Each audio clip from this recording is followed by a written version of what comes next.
இன்று தைலாபுரத்தில் ராமதாஸை அன்புமணி சந்திக்கவிருக்கிறார்.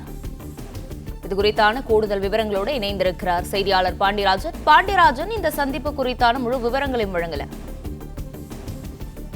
தைலாபுரம் தோட்டத்தில் பாமக நிறுவனர் ராமதாஸை பாமக தலைவர் அன்புமணி ராமதாஸ் இன்னும் சற்று நேரத்தில் சந்திக்க இருப்பதாக தகவல் வெளியாகி இருக்கிறது. குறிப்பாக பாமகவை பொறுத்த வரைக்கும் இரட்டை கருத்து வேறுபாடுகள், அதாவது இரட்டை தலைமையிலான ஒரு கருத்து வேறுபாடுகள் என்பது சமீப காலமாக நிலவி வந்த நிலையில் இந்த சந்திப்பின் மூலமாக இந்த கருத்து வேறுபாடுகள் நிறைவு வரும், முற்றுக்கு வரும் என எதிர்பார்க்கப்படுவதாக சொல்லப்பட்டிருக்கிறது.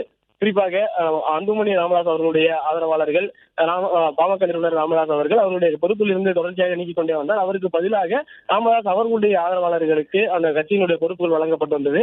இந்நிலையில ராமதாஸ் அவர்கள் கட்சியிலிருந்து நீக்கியதாக சொல்லப்பட்ட அவர் அறிவித்த நபர்களை அவர்கள் மீண்டும் கட்சியில் தொடர்வார் என அன்புமணி ராமதாஸ் மற்றொரு கூட்டத்தில் பேசும்பொழுது அவர்களுக்கான அந்த அறிக்கையையும் வழங்கி வந்திருந்தார். அதுபோல ராமதாஸ் கட்சியிலிருந்து நீக்குவதும் அவர்களே தொடர்பாக என அன்புமணி ராமதாஸ் சொல்வதும் என இந்த கருத்து வேறுபாடுகள் தொடர்ந்து நீடித்துக் கொண்டே இருந்தது.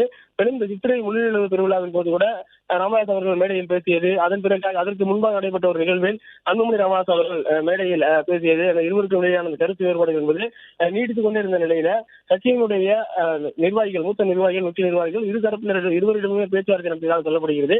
இந்நிலையில சென்னை பனையூரில் இருந்து பாமக தலைவர் அன்புமணி ராமதாஸ் அவர்கள் தைலாபுரம் தோட்டத்திற்கு சென்று ராமதாஸ் அவர்களை சந்திக்க இருப்பதாக ஒரு தகவல் என்பது வெளியாக இருக்கிறது. இந்த சந்திப்பிற்கு பிறகாக அன்புமணி ராமதாஸ் அவர்கள் செய்தியாளர்களை சந்திக்க இருப்பதாக ஒரு தகவல் கிடைத்திருக்கிறது. அப்பா மகன் இருவருக்கும் இடையேயான இந்த கருத்து வேறுபாடு என்பது இந்த சந்திப்பிற்கு பிறகாக முற்றுப்பெறும் எனவும் எதிர்பார்க்கப்படுவதாக சொல்லப்படுகிறது.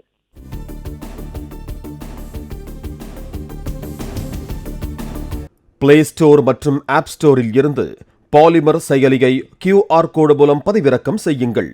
செய்திகளை உடனுக்குடன் பெறுங்கள்.